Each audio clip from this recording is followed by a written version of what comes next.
Hi, I'm Clive. And I'm Louie. And I'm John. Fantastic. And today we're going to be talking about Agile BIM standards. So the three things. A standard. Well, shown here, this is the definition from CN. They talk about it being a technical document that is rules, guidance, definitions, but it's really important that it's consensus built and it's repeatable. What they say is bringing all of these parties that are interested in that same goal together. And one of the outcomes is lower transaction costs. There are many other important outcomes of having standards. John, in your work, I'm sure that talking the same language when it comes to contracting is a big thing. Any other thoughts as we standardize? Why are standards important for the USIBD? Well, standards are important not just for USIBD, but just for people in general, I think, because it really helps build efficiencies in workflows. It helps create an understanding that people know what to expect. Absolutely. Yep. And standardizing, having common language, the efficiencies, it means that people can actually talk and understand rather than spend time interpreting. Really important. A couple of examples. I think that there's a measurable factor too. To compare one project to another, you really have to keep what you can consistent. Every project is unique, but you can't really compare the success between a project and your processes unless you followed the same format. So metrics. Yeah, absolutely. Yeah, and here they talk about a 3-year cycle going from proposal through accepting that it should be created, a draft of it, going through the inquiry, adoption, a vote, publication, users, feedback, the whole cycle. John, can you relate to that? Yes, I can. And it's a painful process, and it takes far too long. And what I didn't have the perfect quote, but seeing the Google mentions of the word standard over time, I expected that to be increasing rapidly. But it looks like for the last 50 odd years, it's been plateauing, or 70 years, it's been plateauing. I don't know whether we can make any sense of that, whether it's just something that I found interesting and nobody else does. There's my interesting statistic. So what do customers say about the standards? Yeah, some find them very complex, difficult to understand. There's many of them out there. So which ones are we going to use to begin with? And this is actually a quote, and we have 3 quotes, and the names have been removed just because I don't think that people want these quotes to be labeled that they are their own quotes. But there are a lot of people. We went through a 6-month just fact-finding study, going around the world and finding out what people had challenges with when it comes to standards. And this was one. Another saying sometimes they're too detailed in some areas, non-existent in other areas, and not practical for some of their real projects. But these were constructive criticism because it was people that wanted to solve these problems. And then also standards sometimes feel too fixed, not flexible for them, and they had to implement by filling in the gaps. I've kind of ad-libbed that, but the quote's on there. And really that wall between standards teams that are really trying to create something valuable for end users and the end users, we seem to find time and time again. So what does the customer do? Like when that situation happens, what does that customer of the standard then do? Good question. So basically, the easiest thing to do is either start with the template and then start creating their own, or starting from scratch just based off of their own goals and opinions. So really we end up with more and more standards out there. And sometimes you see others just huddle up and create their own user group and go off on their own standards. But for the most part, why is that? Why did they do that? Why use one standard when 5 will do? I love this cartoon because it happens time and time again where there is good intent, but we end up creating more and more standards. We hear it all the time where we get people saying that, oh, well, I started with this standard and over the years, it's just kind of become our own company thing. So, having to go back and update based off of other standards bodies has been more difficult because you kind of have to you don't know what has worked and what hasn't because it's already veered off in its own direction over time.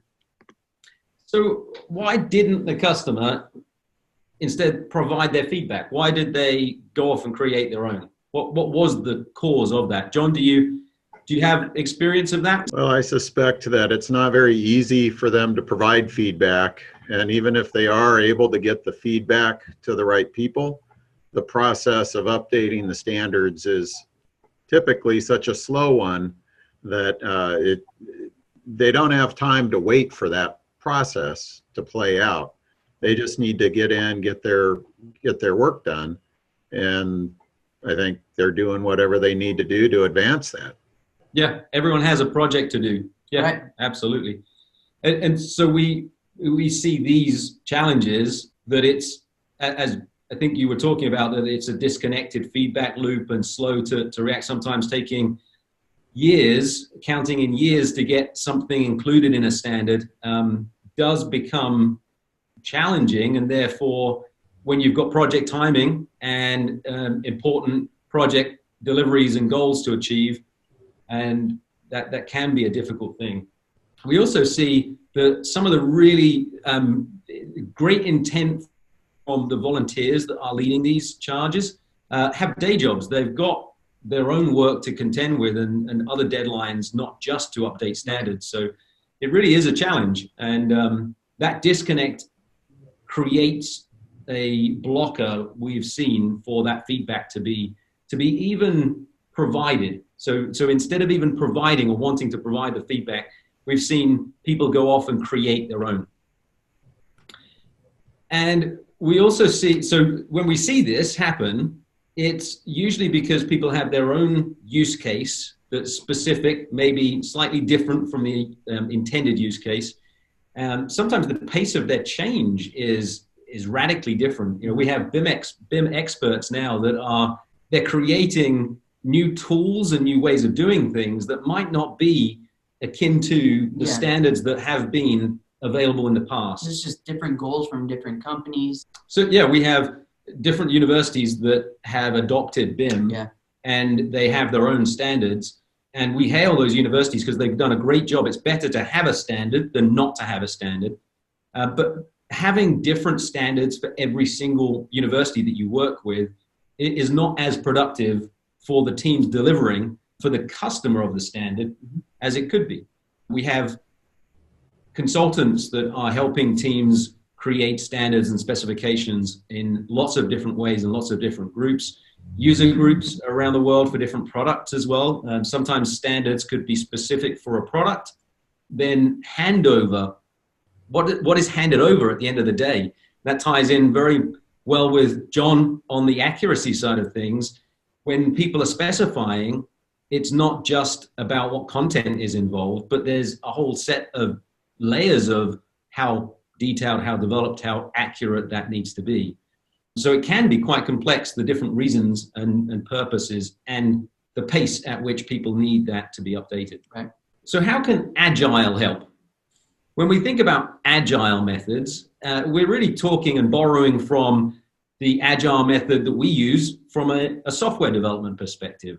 And it's all about smaller batches and sprints that are not months long, but really weeks or sometimes even days long, which allow you to iterate and improve things a lot more rapidly and provide feedback to the people that are making the improvements and keep on improving rather than bottling up and having a backlog of all of those changes or updates and improvements, and then waiting a long time to be able to share that, disseminate with the end user in this case. And this is how we compare, so the waterfall method versus this agile, iterative, plan, do, act, check, act approach when it comes to applying lean. So the top, we have 2 iterations. Maybe that could be measured in months or maybe in years. And the iterations on the bottom sprints could really be down to a cycle of, and in many cases, it could be hours because of the nature of notifications and communication that is now asynchronous between people, that is delivered via an email to let you know that somebody is making a comment or making a change. Yeah, it's the opportunity of not having to provide feedback on a large document. It could be 60 to 100 pages, but just providing feedback on certain sections. And that could be, those loops could represent time or just bite-sized pieces of the actual document that we can just continuously improve over time. Yeah, and it is important to note that sometimes it can be too much. So managing that iteration, managing that loop, managing that cycle is really important as well. Yeah, one of the biggest challenges we've heard from everyone that we speak with is that it's hard to get feedback from a large document. But when you can send one page at a time, you kind of get that feedback, you know, within that same day, within the same hour. That's really something that we've focused on over the past. And when you start to look at those iterations, it's not just the standards groups that should be, whether the standards group is a standards body that's at a government level or a national level involved in user groups, or whether it's a set of experts that have a passion for solving the same problem, and they can be iterating outside of that main set of a feedback loop that is iterating on the standard, and provide additional feedback if it's incorporated in a framework that is a common understanding, common agreement, and easy to do. So these smaller teams, these smaller huddles that can occur, can provide some really valuable feedback to the overall standard that's shared with everyone. So in order to do this, what would we need? What could we do with if we had the opportunity to integrate everything together? What would be useful? Should we have a look? Let's have a look. We're not sure. It would be cool to have a common framework so that everyone was talking the same language, had the approach that could be integrated. If an update was made, it didn't have to be translated into another form or sent through another means, and it could be iterated on more quickly. Mm-hmm. Yeah. So that would be a pretty awesome thing. And so we have the opportunity to share a case study. As I mentioned at the start, John was our guinea pig. And although we have hundreds now of different standards that are on the Planary platform, we're actually really pleased to have John be the first standards body that joined and led the way when it came to implementing this new and agile approach to standards management. So John, I don't know whether maybe you could just share what the initial thought was when you said yes when we first started talking about this, and where you think it will go from here as well. What are your expectations? Yeah, well, the first thought was maybe this is something that can really help us get out of this, 2-3 year cycle of advancing our standard, and having a platform, a framework, this technology that we haven't taken advantage of. The light bulb just went on. It said, why aren't we doing this? We've got to find a better way to deliver these standards faster and be able to make those updates more meaningful to the people that are using them. And up until now, it's been such a manual process, stuck in committee, and just the Planary platform seemed to make perfect sense. And I was glad to be the guinea pig here. Fantastic. And so when we started to set this up, we literally just shared a web page that provided an opportunity for people to register, for people to find out a little bit more about the platform, how they could access or at least register their interest. As we went through that process, are there any thoughts or any ideas that you could share, anything that we could have done better that we can now apply to future implementations? Any thoughts there? It's like anything new. You kind of learn as you're developing the process. I don't think we're done learning either. Just smoothing it out, making it more efficient is really going to be the key thing, so that not only are the people that are using and providing that feedback, or the people receiving it, are able to get it and quickly implement it. There's going to be a lot of learning on both sides. How's the platform work? What areas is it maybe not working, so that we can adjust those things as well. And then feedback from both sides. What's working, what's not working, so we can make those adjustments. Would you say, so based on what we have so far, and maybe you could just describe how we went about that, where we were before, and how we even got the standards onto Planoly. What was that workflow like? Where it started was in a clunky Word document that we created a PDF of, and we would post that to our website after it went through a very lengthy process and an inefficient process of public review and feedback. And so then once it got posted to the website, it was there for download. It was basically a one-way street at that point. There was really no opportunity for us to receive the feedback we needed. Mm-hmm. Probably a lot of that's because we didn't really give a good mechanism for that. But now it's a live document and it can be edited on the fly. So if we get feedback through the framework, we get notified immediately. We can access that. We can make some quick decisions and go, wow, this is a no-brainer to update this. This makes perfect sense. And we can update it instantly, and it's live.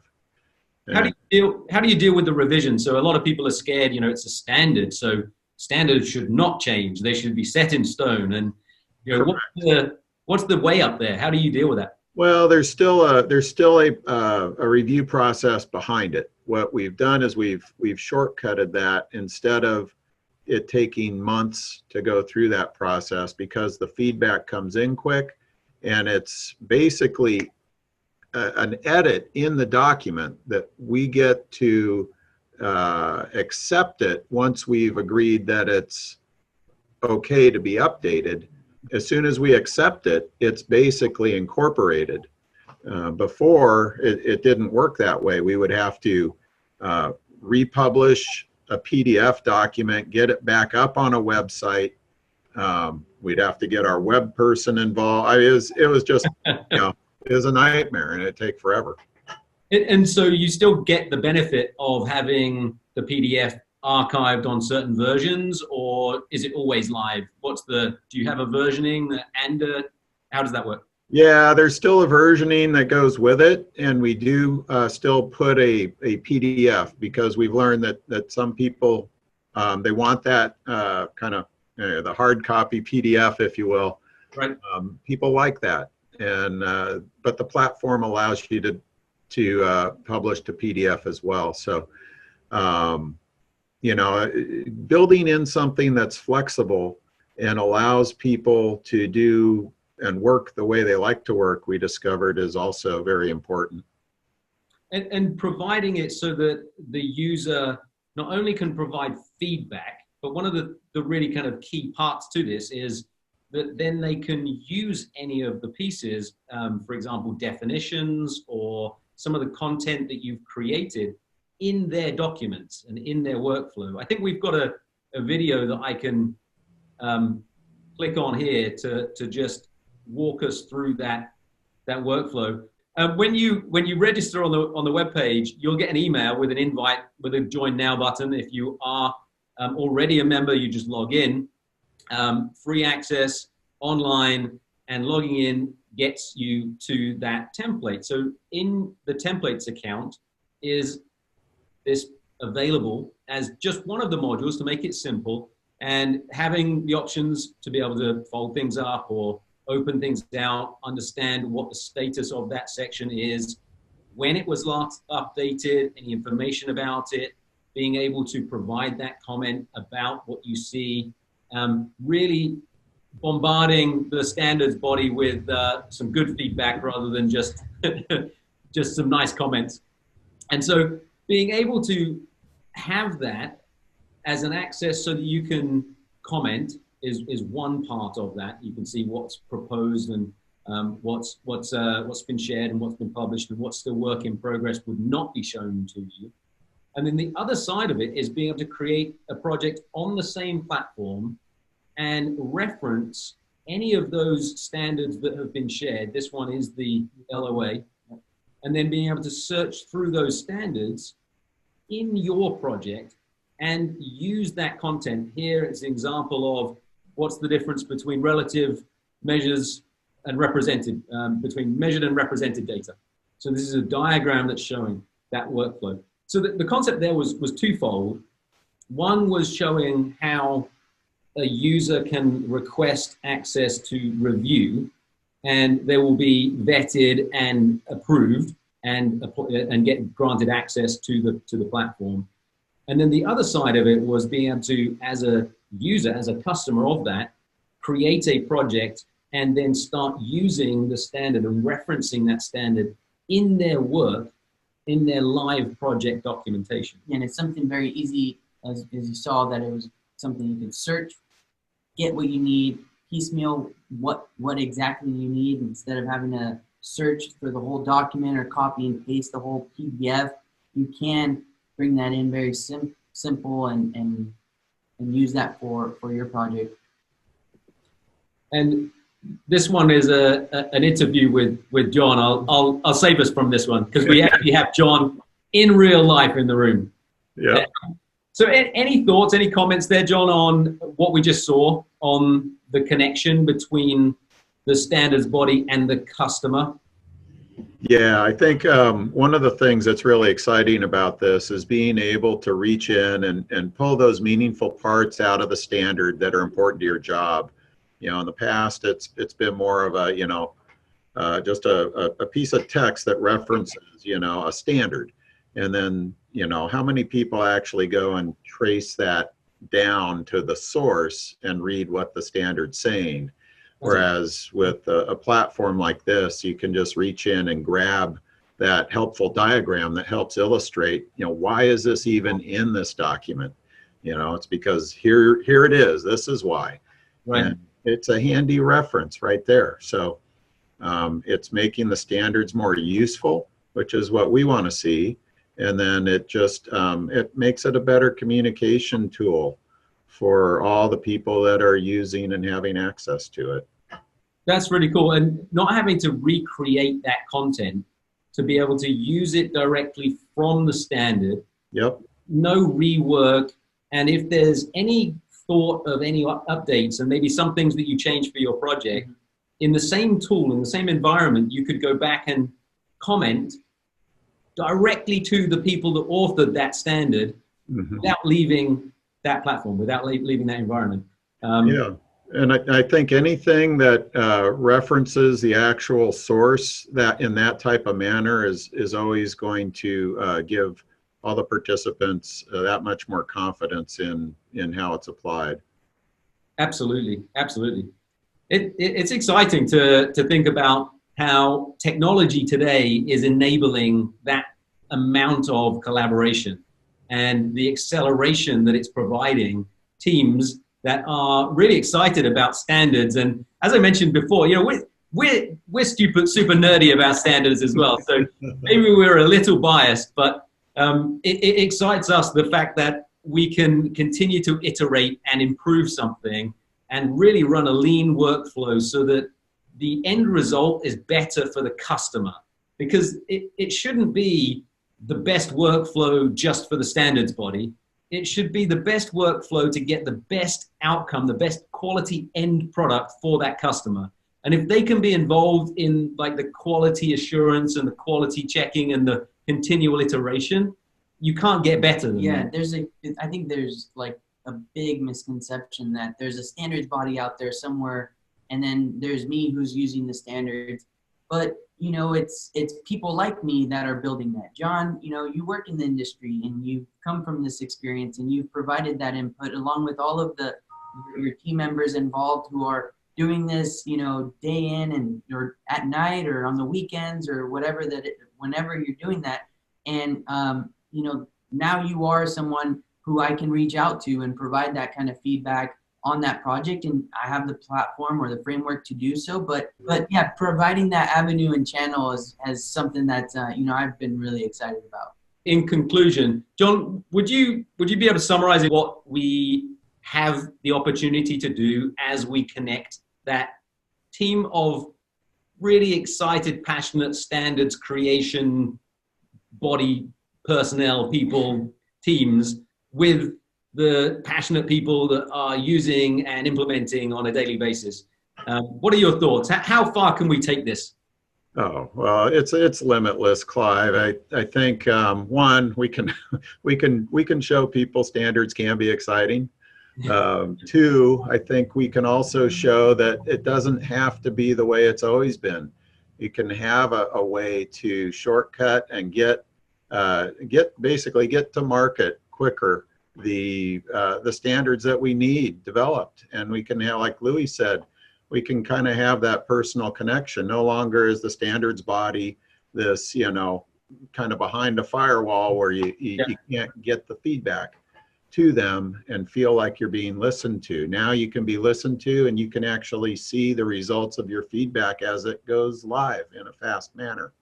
You don't have to wait 3 years for it to happen. So very cool. Very cool. Really, really excited to have you with us and to lead the charge in implementing agile standards, specifically in the AEC industry. And we're really excited to open the offer to anybody that is creating a standard within the design and construction space. The platform's free. It will, as we've seen here, it will streamline your workflow, cut out the waste, provide a much tighter integration with the end user, and overall result in happier people on the projects. That's our goal. We'd love to work with you. If you would like to work with us, just let us know. You can contact us through the website, and we would be happy to set that up for you. Thank you so much, everybody, for being with us today. Look out for our next webinar, which will be